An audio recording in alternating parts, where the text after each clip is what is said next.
So you've come in today looking like you've just been in a car accident. Oh, yeah. Can you tell us why that is exactly? Well, I don't know. Everyone's been like super stressed. Oh, I shouldn't assume that everyone is super stressed, but I feel like the whole lockdown scenario has potentially been putting people under excessive stressors. And I'm one of them. I've lost a lot of avenues.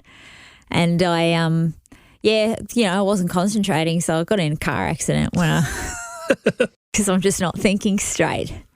Or I may have went for a massage, which I really can't afford, but just felt like I needed it, and opted for the cupping option, Josh. Right. Do you know much about cupping? I do, and I think in a private chat there was just this morning some argument over, is it a little tiny person with a normal size cup? Is that what caused these huge bruises? Are we talking breast size, or what are we talking now? We could be. Or is it a really large cup on a normal person? I think it might be the tiny person with... I am a tiny person. I'm going to describe cupping for anyone that has no idea what it is. It's basically like attaching mosquitoes to your back on a large size to just suck all your toxic blood out. Yeah. And you end up with these round bruises all over you. Like stress mosquitoes. Yeah. But it just removes like all the toxins to the top. But I must have had so many toxins that I look like Quasimodo. It does. Because I've got actual raised mozzie bite type things that are purple though. So, yeah, not a great look. Although, playing back to, I think I remember when I first met you, Josh, and I said there's no point having an injury or something unless it looks good and you can brag about it. No point having a scar unless there's a story. No. It does look like someone had a shot put it in a fire and then has thrown it at your back. And there's like an extra ring around there the is. big, yeah. Yeah. So, yeah, like I'm feeling... To be honest, a bit rough. You said in there, though, that you can't afford it. Can I ask you a question? Yeah. Do you think, given those stresses that you're saying you're under and potentially other people, do you think you could afford not to have done it? Potentially not. Like I have, self-care for me has always been one of the things that I say, if I'm going to spend money, I'll spend money on gym, yoga. Like I'll usually always make sure that I've been massaged and tweaked and all those things. But I am in the current state very jobless at the moment. So I have been cutting things out. But yeah, I just felt like I needed to unravel a little bit. Yep. And even if it was only for an hour of someone distracting me with pain, potentially. It wasn't relaxing, guys, at all. Like, no, I haven't come in here. Remedial massage rarely is. I haven't come in here and felt like relaxed and rejuvenated. What's the noise you make? Whooshka.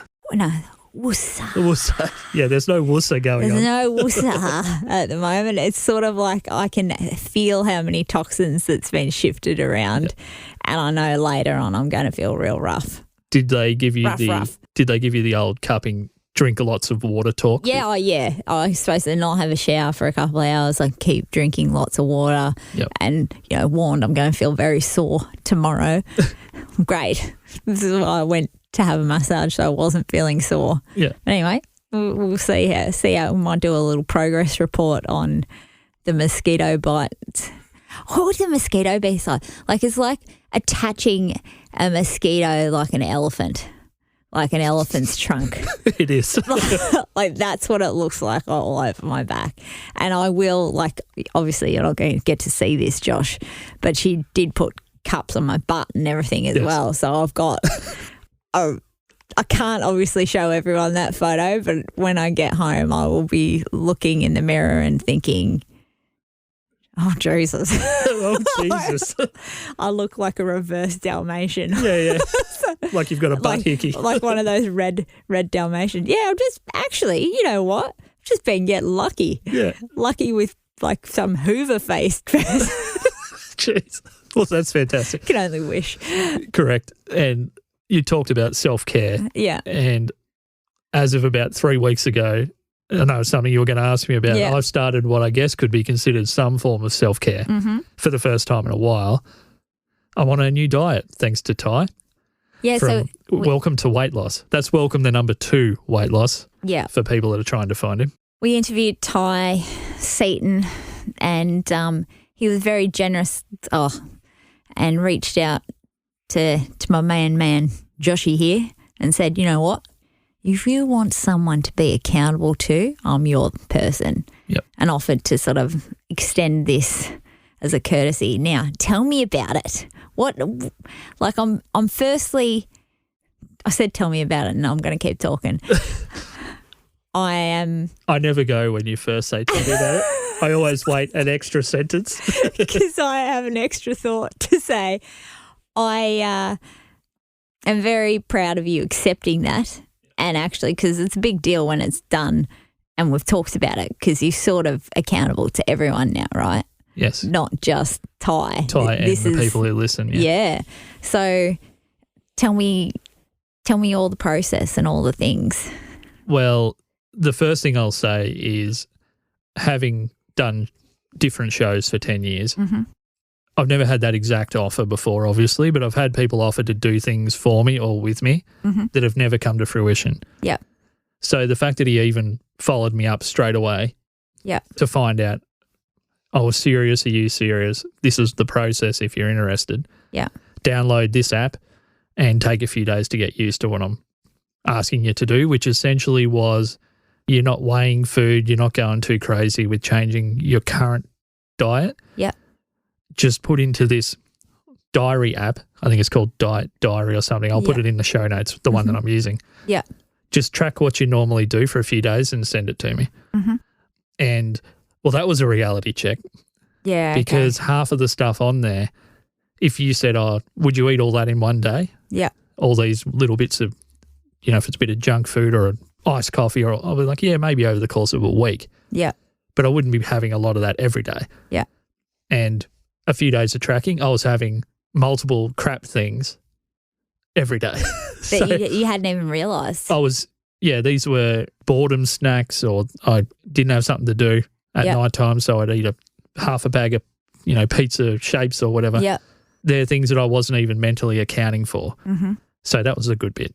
Yep. So I sent all that through to him, and I weighed in at day one. I was 124.5 kilos. You're even sharing numbers. Yeah, I'm going to share numbers. Yeah, I'm not. Yeah. It's the heaviest that I'd been in the last probably 18 months. Yeah. I think I might have been heavier than that before.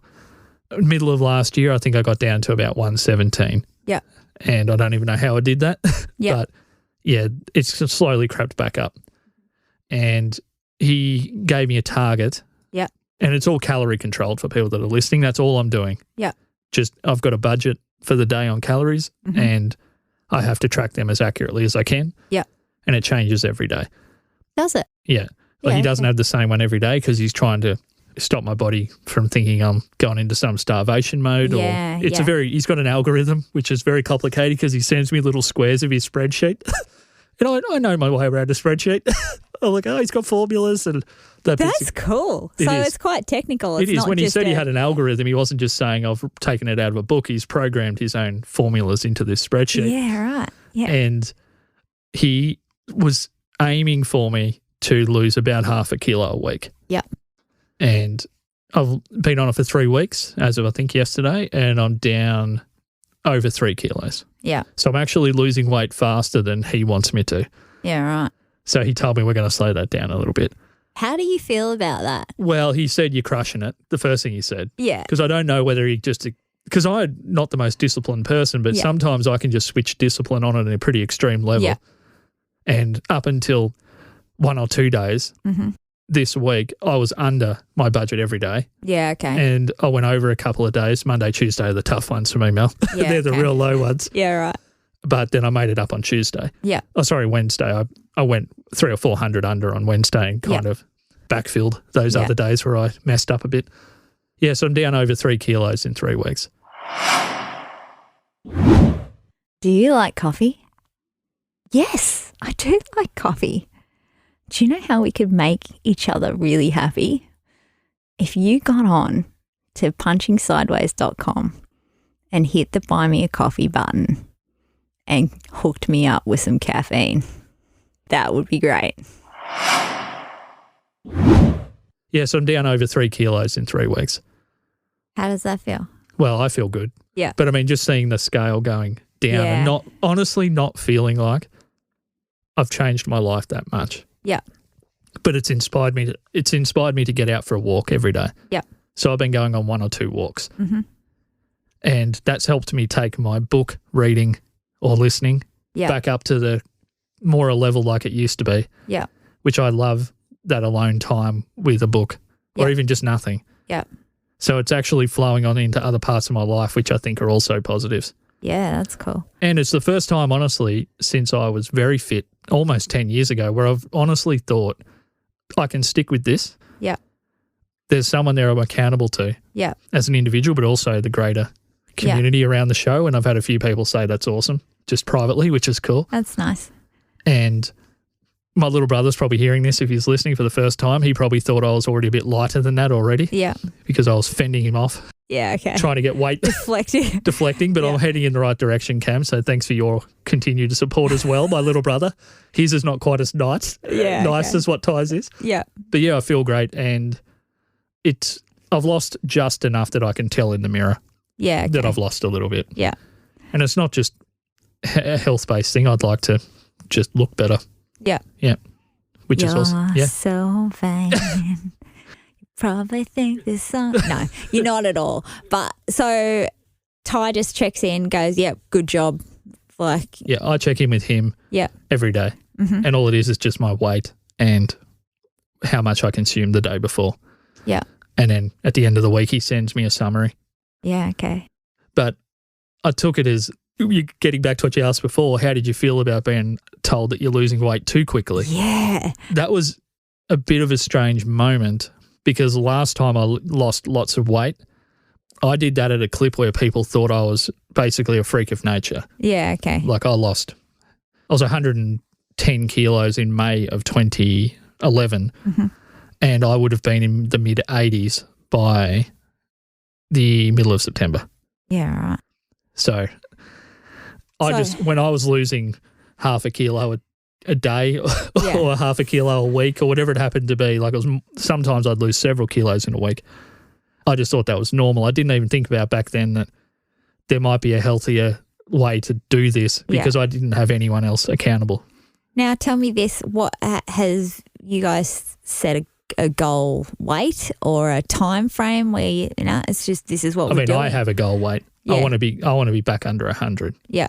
Which I was between 88 and 92 kilos from when I was 17 to probably when I was about nearly 30. Okay. Yeah. Then I put on a bit, then I lost a heap, and then I put more on. I got a little bit extra when it came back. So, I don't know what Ty's goal for me is. We'll probably need to check in and ask him. And that's the danger too of like the whole yo-yo thing. Like your body just...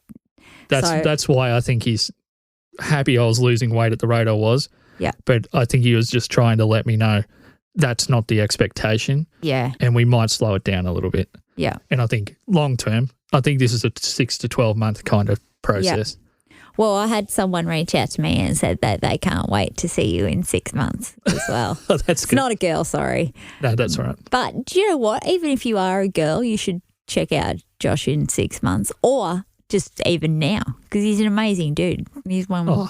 Thank you. That's not even on the script. No, I'd never follow the script. Yeah, no. It's very hard for me to follow a script. But yeah, get around him. I'm about him. Get around him. Nice. Well, thank you. I appreciate that. It's all right. So you said you had an embarrassing moment, just to get this off me for a little bit because I'm not comfortable having 10 minutes on me. So it was one of those things where I was like, yep, you're back. You're back, Mel. This is just like a Mel thing. So we've had a lot of houses popping up around our estate. When I moved into where I am, we were the only house basically on the street right at the end of the estate. And it was just like, this is the life. Like, this is amazing. And all these houses being just going pew, pew, pew, pew. It's feeling claustrophobic now driving to my place, to me. Yeah, even I felt that the few times that I've driven out that. Yeah. I'm like, there's houses on every corner that I used to be able to know where to turn because there was a big open bit. There's just houses just popping up everywhere. And we've had, like, my housemate and I, we like to check out the houses. We will, like, when the concrete gets put down, we sort of have a bit of a look and go, oh, what's going to go here? Like, we watch, like, it's just an interest for us, it's something to do. Some of the houses, like, I am not about because, as everyone would know right now, there's a massive housing boom, right? They're just pump. So people are working outside of the hours that they should be working outside of. I'm just going to say that right now. You mean tradies? Yes. Okay. Yeah. Particularly pouring concrete slabs Right. at like 6 o'clock in the morning, and I'm not having that at all. So don't be doing that, guys, because, you know, I know you've got jobs to do, but we've all got lives, and just don't do that. There's a house across from me, and the other day we were watching the frame come up, and I was listening to the tradies, and I walked in the house and said to my housemate, I was like, there is no way I'm even driving near that house when it's bricked up. That's fallen down. Like, that is falling down. Like, there was comments like, no, that's 80 mil. Like, just the way that the foreman was talking, people that were working had no idea what was happening at all. Right. And I was just like, my dad was a builder. I've done lots of different things. But I was like, the language here just does not give me any faith in this at all. Walked across the road later with my housemate, and this frame had bits that weren't even joined. Like, it was just... Right. It was so just, I was looking at it and going, this is just, like, my dad had come round and he was looking just across at the roof trusses, and he was like, doesn't look good. And I was like, that's not going to pass. And we're walking around, and one of the rooms didn't even have a doorway. Like, it was just like and they'd put bits of wood together, and then just, if it was overshot or something, just cut the corners off it. Like, it was really, really bad. And we were having a bit of a giggle, and then looked across the road, and our neighbours that we like and have been there for a while, like, I saw him and I was like, oh, come and have a look at this, like this. And I beckoned him over, and just as, like, I got his attention and was waving him over, my foot got caught in some sort of, like, netting, like chicken netting or something of a thing, and I just caught my foot and I just ended up on my butt, like, just hit the deck, like straight down, and you could have heard the thud across the street. And I just looked, I had one foot stuck in the air, caught in this netting. And I just was there in pain, but also laughing, thinking, that's just your back, Mel. Well, I'm not sure whether you can go tits up from drinking coffee, but I'm pretty sure you can try. Yeah, you can have a crack. You can go to punchingsideways.com. You can buy us a coffee there, or you can just share the show there, or even just listen. So if you want to share it with someone, and the easiest place is just send them there, and there's lots of episodes they can click on. Yep. Thank you to all our guests for the last month. It's been a pretty awesome month. So yeah, we had Ty Seaton, Steve Bowen, and Liam Dalby. So they've all been well received, and we've had some good feedback. Different kinds of people listen to different episodes too, which is kind of cool. And we've got a good one. We've got lots of good ones coming up, but I'm excited about the next one. Road tripping. Yeah. Yeah, we get to finally get out of town. Can I give a hint? Yeah, you go for it. Laugh. And that's all I'm going to say. Probably best. Righto, thanks guys. Thanks, man. Laters.